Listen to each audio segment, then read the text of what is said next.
पाकिस्तान के अंदर एक सिक्योरिटी कंपनी रजिस्टर करवाने की क्या मेजर रिक्वायरमेंट्स हैं? क्या पाकिस्तान में सिर्फ आर्मी ऑफिसर्स, पुलिस से रिटायर्ड ऑफिसर्स या फिर दूसरी लॉ इन्फोर्समेंट एजेंसी से रिटायर्ड ऑफिसर ही प्राइवेट सिक्योरिटी की कंपनी से रजिस्टर करवा सकते हैं? एक प्राइवेट सिक्योरिटी कंपनी रजिस्टर करवाने के लिए क्या मेजर हर्डल्स हैं, आज की वीडियो में डिस्कस करेंगे। चैनल पर नए आने वाले दोस्तों से गुजारिश है कि चैनल को सब्सक्राइब कर लें और साथ ही बेल का आइकन प्रेस कर लें ताकि मेरी हर नई आने वाली वीडियो का नोटिफिकेशन आप तक बर वक्त पहुँच सके। जो दोस्त नए आए हैं, मेरा नाम ज़ियाउर रशीद है। मैं बिज़नेस रजिस्ट्रेशन के हवाले से गाए बगाए वीडियोस बनाता रहता हूं और बिज़नेस रजिस्ट्रेशन में आने वाली हर्डल्स को दूर करने के लिए प्रॉपर किस्म की गाइडलाइंस प्रोवाइड करने की कोशिश करता हूं। व्यूअर्स, पाकिस्तान में प्राइवेट सिक्योरिटी कंपनी रजिस्टर्ड होती है एक एडमिनिस्ट्रेटिव ऑर्डर के तहत, जो एडमिनिस्ट्रेटिव ऑर्डर इंटीरियर मिनिस्ट्री ने 1988 में इशू किया था। उसके तहत फेडरल गवर्नमेंट ने कुछ एक रूल्स बनाए हुए हैं। उन रूल्स को मद्देनज़र रखते हुए आप फेडरल गवर्नमेंट के अंदर विद इन फेडरल टेरिटरी जैसे कि इस्लामाबाद है, अपनी प्राइवेट सिक्योरिटी कंपनी रजिस्टर करवा सकते हैं। और अगर आप किसी प्रोविंस में अपनी सिक्योरिटी कंपनी रजिस्टर करवाने जा रहे हैं तो एक प्रोविंशियल ऑर्डिनेंस के तहत, जो कि इसी एडमिनिस्ट्रेटिव ऑर्डर की रोशनी में बनाया गया है, उसको मद्देनज़र रखते हुए आप एक प्राइवेट सिक्योरिटी गार्ड की कंपनी जो है वो रजिस्टर्ड करवा सकते हैं। अगेन, प्राइवेट सिक्योरिटी गार्ड की कंपनी को रजिस्टर करवाने के लिए मेजर रिक्वायरमेंट जो है वो ये है कि आपको SCCP के पास जाकर अपनी कंपनी रजिस्टर्ड करवानी पड़ती है। बाकी वही सारी फॉर्मेलिटीज़ हैं। नेम अवेलेबिलिटी चेक करना, मेमोरेंडम प्रिपेयर होता है, आर्टिकल ऑफ एसोसिएशन प्रिपेयर होता है, डायरेक्टर्स की इंफॉर्मेशन चाहिए होती है, कंपनी ऑफिस, NTN, कंपनी का एड्रेस, ये जो भी कंपनी रजिस्ट्रेशन के हवाले से बेसिक रिक्वायरमेंट्स हैं वो सारी के सारी वो रिक्वायरमेंट्स आपको फुलफ़िल करनी होती हैं।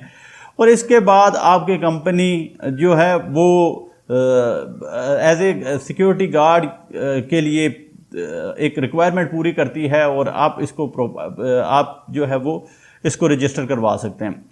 दोस्तों, याद रखिए कि कोई भी सेट ऑफ प्राइवेट इंडिविजुअल्स या फिर कुछ लोग मिलकर पाकिस्तान में जो कि प्राइवेट लोग हों वो सिक्योरिटी गार्ड या फिर किसी किस्म की भी सिक्योरिटी कंपनी रजिस्टर्ड करवा सकते हैं। उनके लिए ये ज़रूरी नहीं है कि वो किसी भी लॉ इन्फोर्समेंट एजेंसी से रिटायर्ड ऑफिसर हों या वहाँ से कोई ट्रेन हों या फिर उनकी सर्विस उसमें हो। अलबत्ता अगर कोई डायरेक्टर आप रख रहे हैं या फिर ख़ुद आप इस किस्म की कंपनी रजिस्टर्ड करवाना चाह रहे हैं और आपने लॉ इन्फोर्समेंट एजेंसी में सर्व किया हो, तो जब आप अपने डॉक्यूमेंट्स सबमिट करवाते हैं SCCP के पास तो फिर आपको अपना सर्विस का कार्ड जो है वो अपने प्रोवाइड करना होता है। वो सर्विस का कार्ड आपके रिकॉर्ड के साथ जाता है।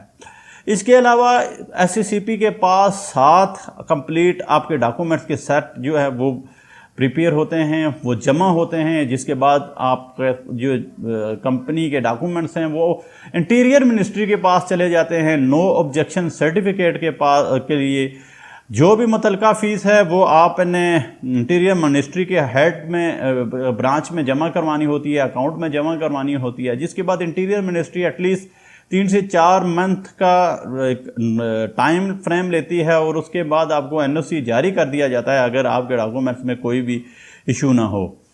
और अगर आप जब ये वहाँ से NOC मिल जाता है तो फिर नेक्स्ट बारी आती है कि आप उसको अपने, अगर फेडरल गवर्नमेंट में हैं तो फिर आपने डिप्टी कमिश्नर ऑफिस के साथ आपने उसको रजिस्टर करवाना होता है। और इन केस अगर आप किसी प्रोविंशियल गवर्नमेंट में अपनी सिक्योरिटी कंपनी रजिस्टर करवा रहे हैं तो फिर आपको होम सेक्रेटरी के पास उसको रजिस्टर करवाना पड़ता है और जो भी कॉम्पिटेंट जुरिडिक्शन होगी वहाँ पे जाकर आप अपनी कंपनी को रजिस्टर्ड करवाएंगे। याद रखिएगा कि वहाँ पर लाइसेंस इशू करने के लिए होम सिक्योरिटी में जब आप डॉक्यूमेंट्स जमा करवाते हैं या फिर आप फेडरल गवर्नमेंट में अगर जमा करवा रहे हैं, फेडरल टेरिटरी के अंदर कमिश्नर के पास जमा करवा रहे हैं, तो फिर आपको वहाँ पे एक अलग से रजिस्ट्रेशन की फ़ी की मद में अमाउंट पे करनी होती है। उसके बाद आपकी कंपनी वहाँ पर रजिस्टर्ड होती है और उसके आपको उसका लाइसेंस आपको जारी कर दिया जाता है, वो फेडरल से भी मिलता है आपको अगर फेडरल में आप रजिस्टर करवा रहे हैं, और अगर आप प्रोविंशियल में इशू कर रहे हैं तो वहाँ पे जो है वो आपको मिलेगी। याद रखिए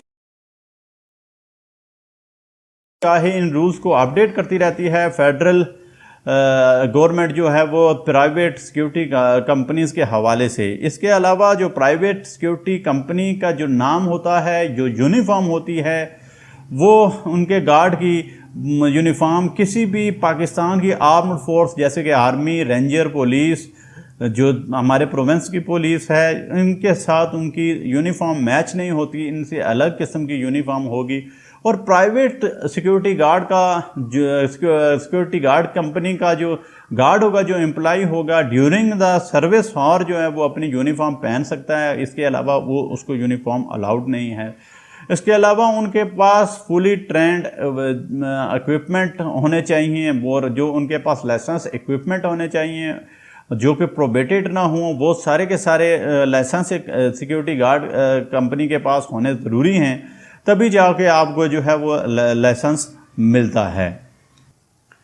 यहाँ पे मैं आपको ये बताना ज़रूरी समझता हूँ कि जो सिक्योरिटी कंपनी के गार्ड्स होंगे वो प्रॉपरली ट्रेन होंगे, जैसे मैंने पहले अर्ज़ किया, और जितने भी उनका इक्विपमेंट है वो प्राइवेटली उसको डिस्प्ले नहीं कर सकते। और इस हवाले से पाकिस्तान के मुख्तलिफ अज़ला में, पाकिस्तान के मुख्तलिफ शहरों में सिक्योरिटी गार्ड को ट्रेन करने के लिए, असला उनको चलाने के लिए सेंटर्स कायम हैं, जहां पर आप इनकी प्रॉपर ट्रेनिंग ले सकते हैं, और ट्रेनिंग लेने के बाद अपनी आप कंपनी रजिस्टर्ड करवा सकते हैं। यहाँ पर आपको जो नॉर्मल लोगों की क्यूरी होती है कि क्या सिक्योरिटी गार्ड को कोई army man, ex army man या पुलिस वाला ही रजिस्टर करवा सकता है, तो वो मैंने क्लैरिफाई कर दिया कि नहीं, ऐसी कोई बात नहीं है। कोई भी private citizen, law abiding citizen Pakistan के अंदर जो है वो अपनी सिक्योरिटी गार्ड की कंपनी विदाउट एनी हर्डल जो है वो रजिस्टर करवा सकते हैं। बिजनेस रजिस्ट्रेशन के हवाले से, या फिर अगर किसी और किस्म की कंसल्टेंसी बिजनेस के हवाले से आपको रिक्वायर हो तो आप मुझसे कांटेक्ट कर सकते हैं। उम्मीद करता हूं आज की वीडियो आपको अच्छी लगी हो। सब्सक्राइब करना ना भूलिएगा, वीडियो को दोस्तों के साथ शेयर करना ना भूलिएगा। इंशाल्लाह मिलेंगे एक नई वीडियो के साथ। शुक्रिया, खुदा हाफिज़।